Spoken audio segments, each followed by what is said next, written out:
Hello students. इस video में हम लोग बात करेंगे सेंट्रल कोनिकॉइड की। तो सेंट्रल कोनिकॉइड क्या है? The surface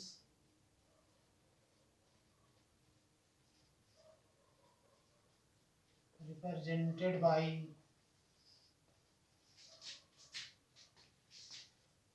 ax square plus by square plus cz square equal to 1 is called central conicoid. Central conicoid इसको सेंट्रल कोनिकॉइड क्यों कहते हैं? कोनिकॉइड मीन्स इस सरफेस का हम प्लेन से इंटरसेक्शन लेंगे तो कॉनिक मिलेगा, therefore conicoid. And this conicoid has center. Origin is the center of this conicoid. Origin is the center of this surface of this conicoid.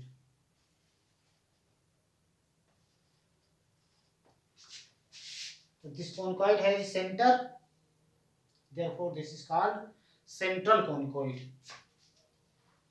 Origin is center means all chords of conicoid passes through origin are bisected there. Thus all chords of conicoid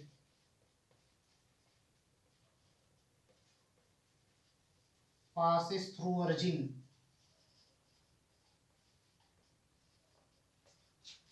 are bisected there.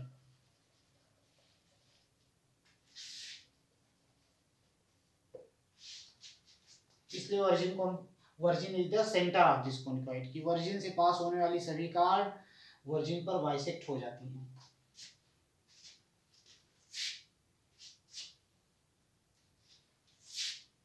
Central conicoid is of three type.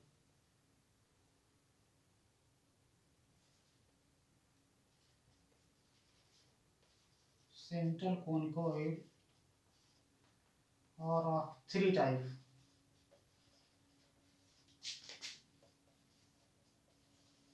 Depending on coefficients ABC,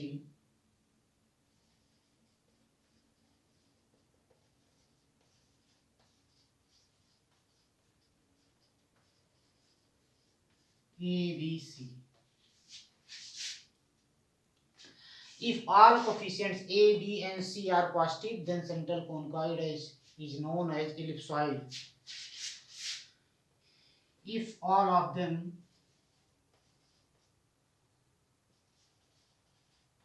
are positive, that is, if a coefficient A, B, and C are positive, then this surface is called ellipsoid.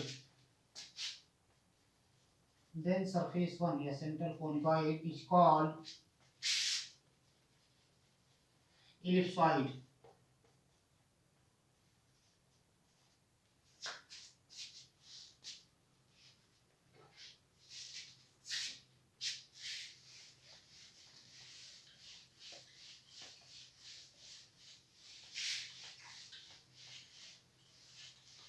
If one is negative and two is positive, if one of them is negative, means a b c coefficient a b c में कोई भी एक negative है, तब हम surface को बोलेंगे hyperboloid of one sheet. Then surface is called hyperboloid of one seed.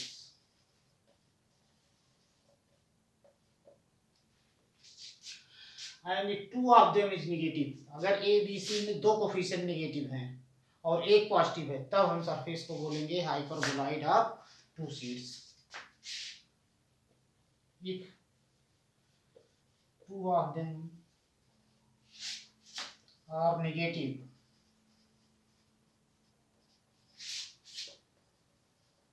then surface is called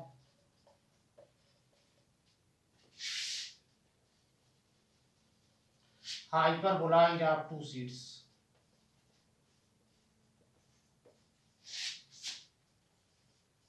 2 sheets.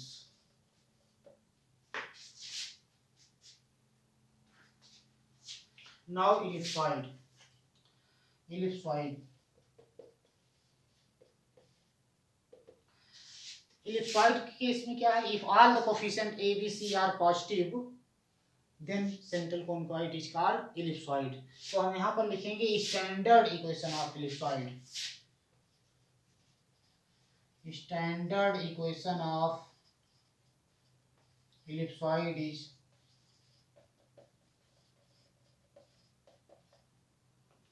x square upon a square plus y square upon b square plus z square upon c square equal to 1. और अब यहाँ पर a b c की कुछ भी values हों, a square b square c square हमेशा positive रहेंगे. This equation is known as ellipsoid.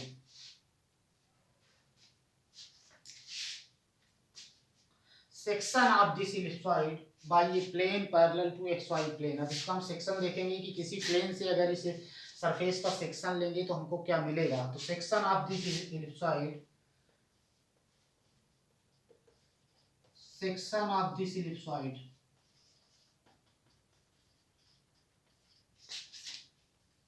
By plane parallel to xy plane, that is z equal to, that is y.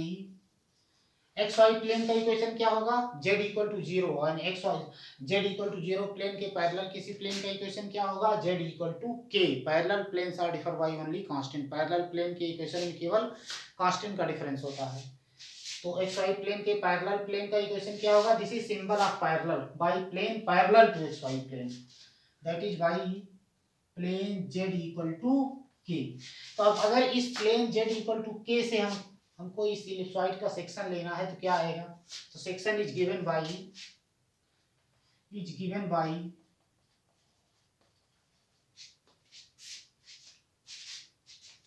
z equal to k. और इस ellipsoid के equation में इस z equal to k plane से section लेना है तो ellipsoid के इक्वेशन में z equal to k substitute कर दो. तो क्या आएगा? x square upon a square plus y square upon b square plus k square upon c square equal to 1. या फिर k square upon c square को हम सब्ट्रैक्ट करके राइट हैंड साइड में ले जाएंगे तो क्या आ जाएगा? This is equal to 1 minus k square upon c square. And this is which is an ellipse. This is equation of ellipse which is an ellipse.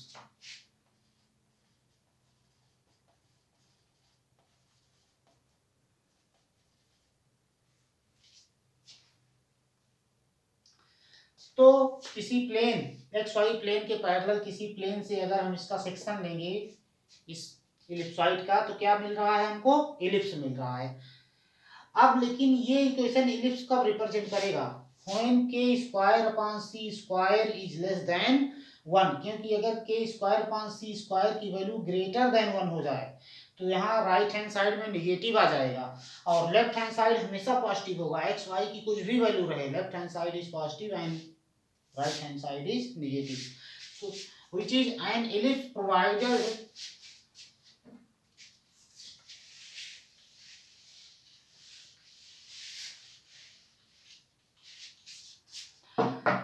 k square upon c square is less than 1.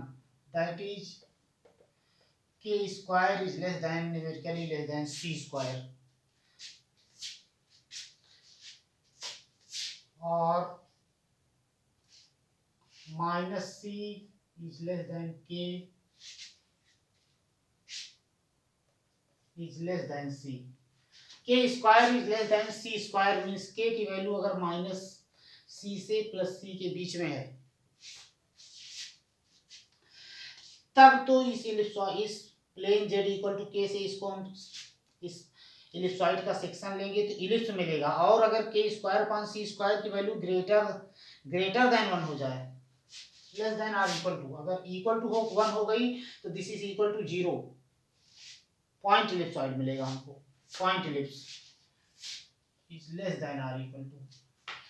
तो अगर k की value k square greater than c square हो गया, means k square upon c square greater than 1 हो गया, तो right hand side negative हो जाएगा, लेफ्ट हैंड साइड हमेशा पॉजिटिव रहेगा, चाहे जो एक्स वाई की वैल्यू आ जाए, मीन्स ये इमेजिनरी इलिप्स हो जाएगा।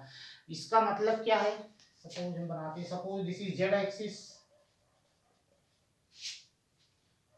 this is our x axis and y axis, x axis, y axis and z axis. Suppose this is point C minus C and this is point C.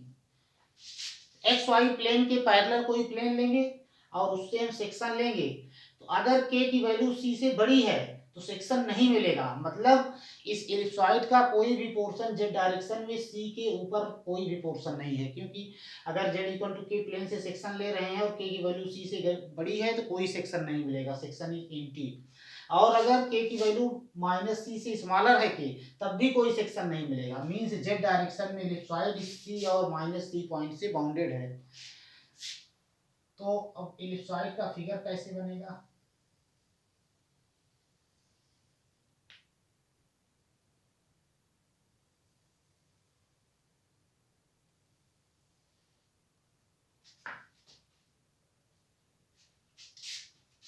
इस direction में यहाँ से यहाँ तक के बीच की क्या डिस्टेंस है, suppose this is point c, this is point c dash, along a axis point a dash, and along y axis point b and b dash। तो यहाँ से c डैश z एक्सिस के लाइन, ये distance कितनी हो जाएगी 2c, c dash equal to 2c। Similarly a into a dash equal to 2a and b into b dash equal to 2b।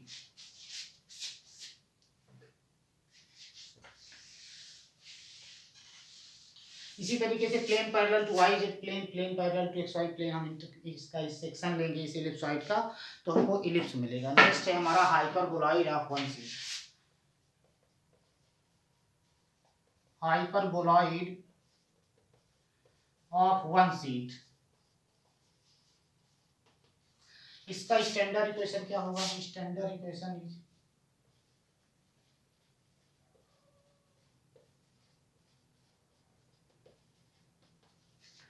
X square upon a square plus y square upon b square minus z square upon c square equal to 1। Hyperboloid of one sheet कब होता है, जब एक coefficient ABC में कोई एक negative हो जाए, दो पॉजिटिव हो, तब सरफेस को हम बोलते हैं hyperboloid of one sheet. A dash b dash c dash are axis of this ellipsoid. तो hyper this equation is called hyperboloid of one sheet. अब इस हाइपरबोलॉइड ऑफ वन सीट का अगर हम सेक्शन लेंगे एक्स वाई प्लेन के parallel किसी plane से इसका सेक्शन लेंगे तो क्या आएगा,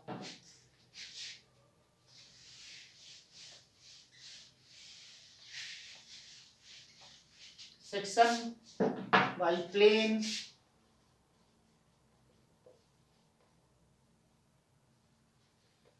plane parallel to x y plane,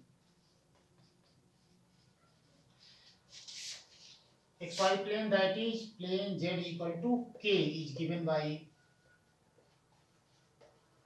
जब इस हाइपरबोलॉइड ऑफ वन सीट का इस plane z equal to k से सेक्शन लेना है तो सेक्शन कैसे मिलेगा, इस इक्वेशन में z के प्लेस पे हम k सब्स्टिट्यूट कर देंगे, तो given by z equal to k and x square upon a square plus y square upon b square minus k square upon c square equal to 1।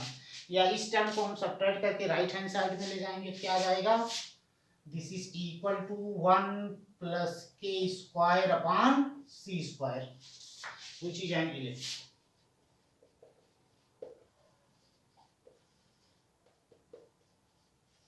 Which is an ellipse. तो अब यहाँ पर कोई condition नहीं है के पर, चाहे जो की वैल्यू के की चाहे जो वैल्यू ले ली जाए, for all values of k this plane z equal to k cuts hyperboloid of one seat in an ellipse। इसका ग्राफ कैसे बनेगा, figure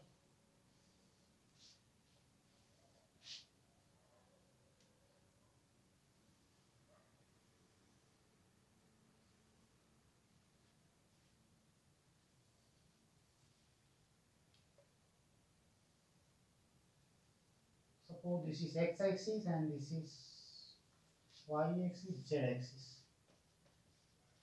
Z axis, x axis, y axis, origin.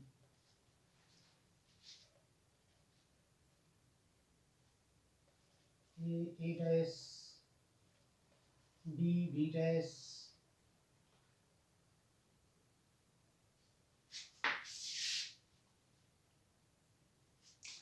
तो अब यहाँ पे क्या है कि k की सभी वैल्यू के लिए this plane z equal to k cuts this hyperboloid of one sheet in an ellipse. इसका मतलब क्या है, हाइपरबोलॉइड को मान सकते हैं कि दिस हाइपरबोलॉइड ये बहुत सारे इलिप्स से मिलकर के बना है। जैसे जैसे k की वैल्यू बड़ी होती जाएगी इलिप्स का साइज इंक्रीज करता जाएगा और सबसे स्मॉलर साइज का इलिप्स कब मिलेगा, when corresponding to k equal to 0। तो k इक्वल टू 0 ले लेंगे तो कौन सा प्लेन होगा, z equal to 0 plane means xy plane. तो जब xy प्लेन से इसका इंटरसेक्शन करेंगे, इसका हम सेक्शन लेंगे तो सबसे स्मॉलर साइज का इलिप्स आएगा this is an ellipse, smallest ellipse. और k की वैल्यू अगर इंक्रीज कर रही है तो इलिप्स का साइज बढ़ता जाएगा। तो हम क्या मान सकते हैं कि this hyperboloid of one sheet, hyperboloid of one sheet is generated by variable ellipse. बहुत सारे इलिप्स से मिलकर के ये जनरेट हो रहा है, बना हुआ है हाइपरबोलॉइड ऑफ वन शीट। तो एक्स वाई प्लेन के पैरेलल किसी भी प्लेन से कट करेंगे तो ऐसे इलिप्स मिलेगा हमको। और जैसे जैसे k की वैल्यू बड़ी होती जा रही है इलिप्स का साइज बड़ा होता जाएगा। When k goes to infinity this is size of this ellipse is very large, tends to infinity.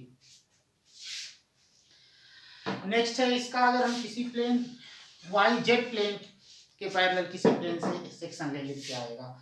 Ellipsoid में क्या था, सभी प्लेन से सेक्शन ले रहे थे तो हमारा इलिप्स मिल रहा था, लेकिन यहाँ पे ऐसा नहीं है। सेक्शन बाय प्लेन,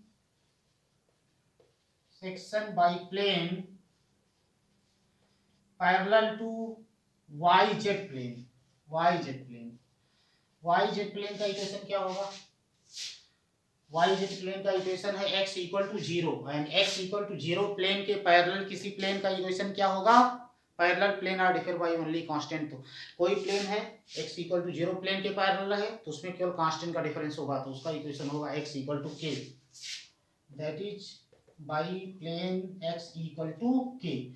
तो अब x equal to k plane से हाइपरबोलॉइड ऑफ वन शीट का इंटरसेक्शन लेना है तो क्या करेंगे, इक्वेशन में x के प्लेस पे k पुट कर देंगे। तो क्या आएगा, is given by x equal to k and k square upon a square plus y square upon b square minus z square upon c square equal to 1।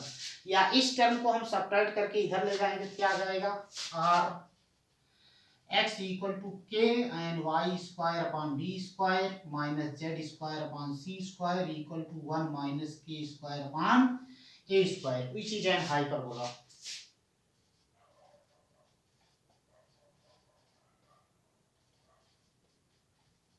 Hyperbola इसका मतलब क्या है कि अगर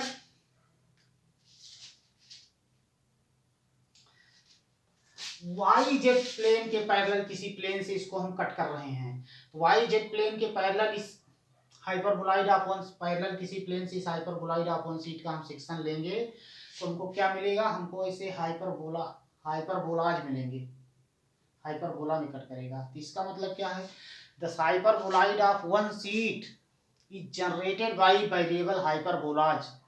कि हाइपरबोलॉइड ऑफ वन शीट को हम मान सकते हैं कि बहुत सारे वेरिएबल हाइपरबोला से मिलकर के भी बना हुआ है।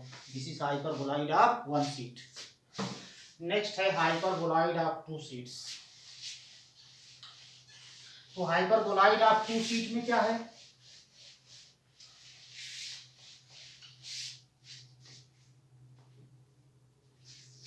hyperboloid of two sheets, hyperboloid of two sheets, its standard equation is given by standard equation is तो हाइपरबोलॉइड ऑफ टू सीट में क्या है, दो कोफिशिएंट नेगेटिव हैं और एक पॉजिटिव है। This equation is given by standard equation is minus x square upon a square minus y square upon b square plus z square upon c square equal to 1। This is standard equation of hyperboloid of two sheets. अब इसका हम किसी x y plane के parallel किसी plane इसका figure बना दें, कैसे बनेगा। Suppose this is x axis, this is y axis, x axis and this is Z axis.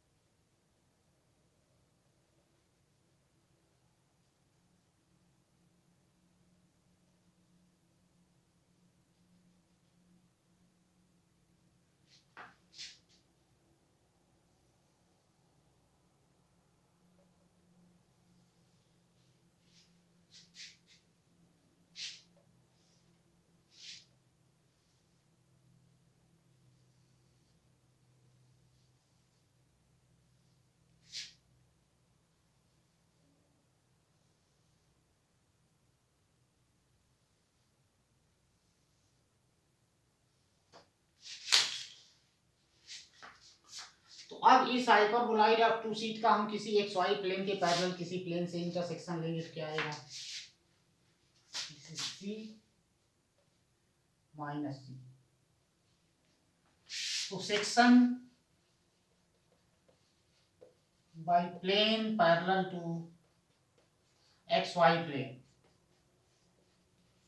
That is x y plane के पैरेलल प्लेन का इक्वेशन क्या होगा, by plane z equal to k is given by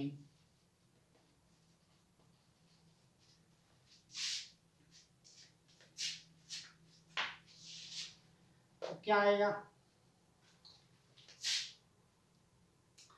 तो जब z equal to k plane से इसका section लेना है या कहें कि z equal to k plane से इस हाइपरबोलॉइड को कट करना है तो क्या करेंगे, इस इक्वेशन में जेड के प्लेस पे के पुट करेंगे। क्या आएगा, z equal to k means जो भी सेक्शन आएगा इसी प्लेन पे रहेगा, z equal to k plane पे, and minus x square upon a square minus y square upon b square plus k square upon c square equal to 1 और z equal to के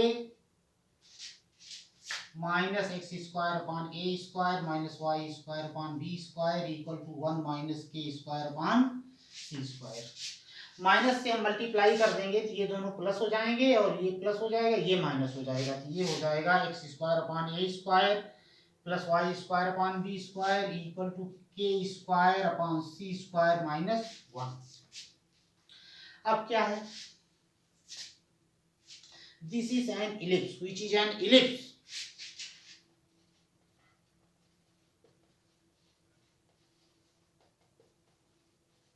लेकिन अब ये एलिप्स कब होगा, provided k square upon c square is greater than 1, क्योंकि अगर k square upon c square की वैल्यू 1 से लेस हो गई तो राइट हैंड साइड नेगेटिव हो जाएगा, लेफ्ट हैंड साइड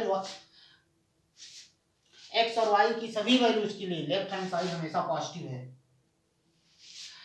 तो गड़बड़ हो जाएगा। तो ये एलिप्स कब होगा, जब के स्क्वायर अपॉन सी स्क्वायर की वैल्यू ग्रेटर देन 1 हो जाए, provided k square upon c square is greater than 1, that is either k is greater than c or k is less than minus c, या तो k c से बड़ा हो या फिर k c minus c से स्मॉलर हो। इसका मतलब this is z equal to c and z equal to minus c, z axis. इसका मतलब अगर हम किसी plane z equal to k से इस ellipse hyperboloid of two sheet का सेक्शन ले रहे हैं और अगर k numerically less than c है, अगर k की वैल्यू c से लेस है तब कोई सेक्शन नहीं मिलेगा, सेक्शन एम्प्टी होगा। इसका मतलब कि हाइपरबोलॉइड ऑफ टू सीट का कोई भी पोर्शन माइनस c और c के बीच में नहीं है, क्योंकि अगर माइनस c और c के बीच में k की वैल्यू हो जाए तो जिस plane z equal to k से इसका सेक्शन एम्प्टी मिलेगा, इस प्लेन से कट करेंगे तो कुछ नहीं मिलेगा। तो मतलब इस point z equal to c और z equal to minus c, इस बीच में ellipsoid hyperboloid of two sheet का कोई भी पोर्शन लाई नहीं कर रहा है। ये इसका फिगर है। तो अब यहाँ पे जैसे कि हम देख रहे हैं हाइपरबोलॉइड ऑफ टू शीट में टू डिफरेंट ब्रांचेज आ गई हैं। तो जब टू ब्रांचेज आई हैं इसलिए इसको नाम दिया गया हाइपरबोलॉइड। और नेक्स्ट है this is generated by variable hyperbolas. तो अब यहाँ से क्या आया कि किसी भी प्लेन से सेक्शन ले रहे हैं तो हमको इलिप्स मिल रहा है। This means hyperboloid of two sheets is generated by variable ellipse. बहुत सारे इलिप्स से मिलके बना हुआ है। अब वाई जेड प्लेन के पैरेलल किसी प्लेन से सेक्शन लेंगे तो इसका सेक्शन लेंगे तो हाइपरबोला जाएंगे। Means this surface is generated by variable hyperbolas. तो चूंकि इसमें टू डिफरेंट ब्रांचेज आ रही हैं वेरिएबल हाइपरबोलाज से मिलके बना हुआ है, इसलिए इसको नाम दिया गया hyperboloid of two sheets. And जब ये हाइपरबोलॉइड ऑफ टू शीट्स है तो इसलिए इसके पहले सरफेस को हमने नाम दिया हाइपरबोलॉइड ऑफ वन शीट, क्योंकि उसमें एक ही ब्रांच है।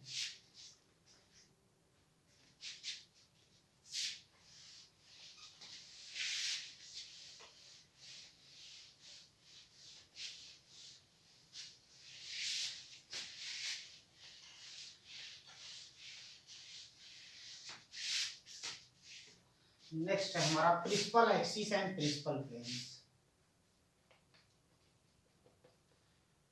Principal axis and principal planes.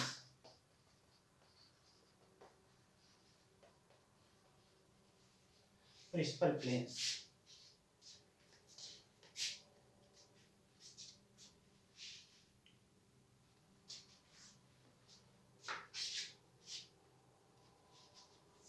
a chord of conicoid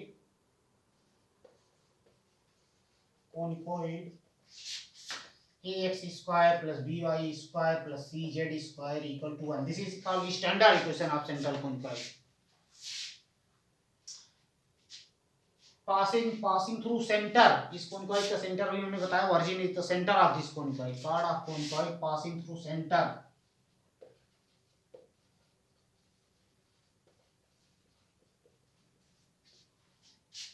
is called a diameter.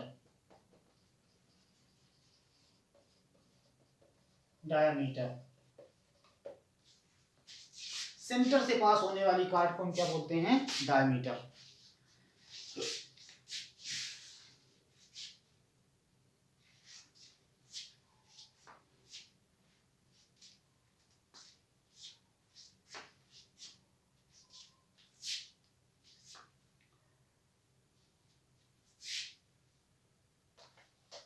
Now YZ plane, YZ plane bisected all chords of this conicoid parallel to x-axis. Bisected all chords of this conicoid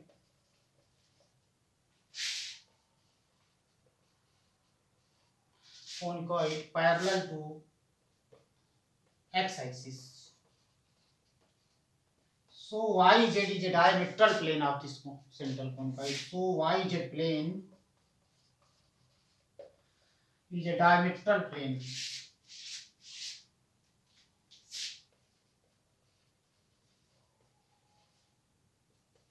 Diametral plane of this conicoid.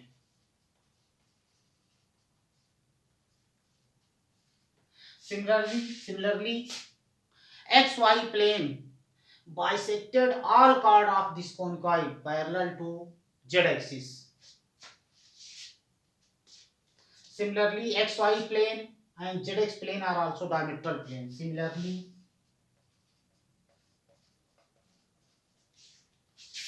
XY plane and ZX plane are also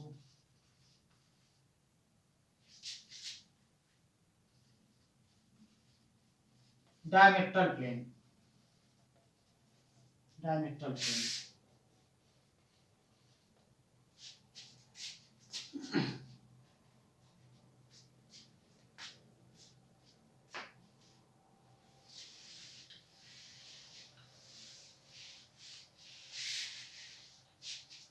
Now three diameters.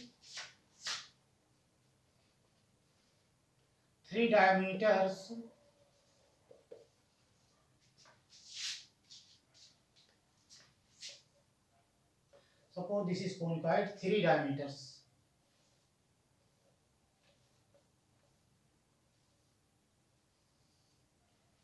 Such that plane containing two, plane passing through two bisected all chord parallel to third.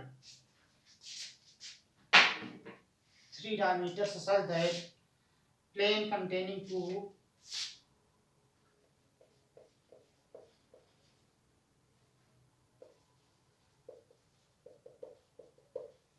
that is plane passing through any two.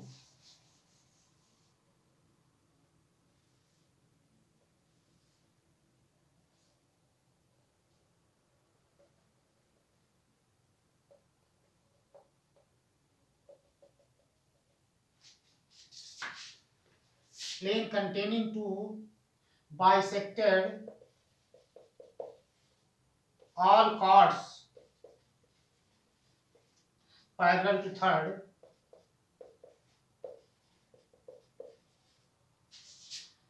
Three diameters such that plane containing any two bisected all chord parallel to third diameter is called conjugate diameter, or called conjugate diameter.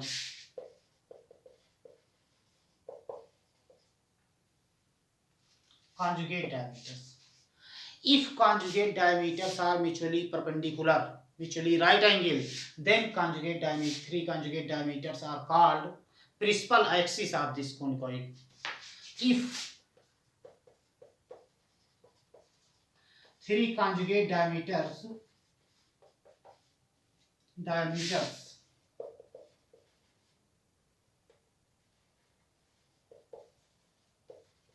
are mutually right angle, mutually perpendicular,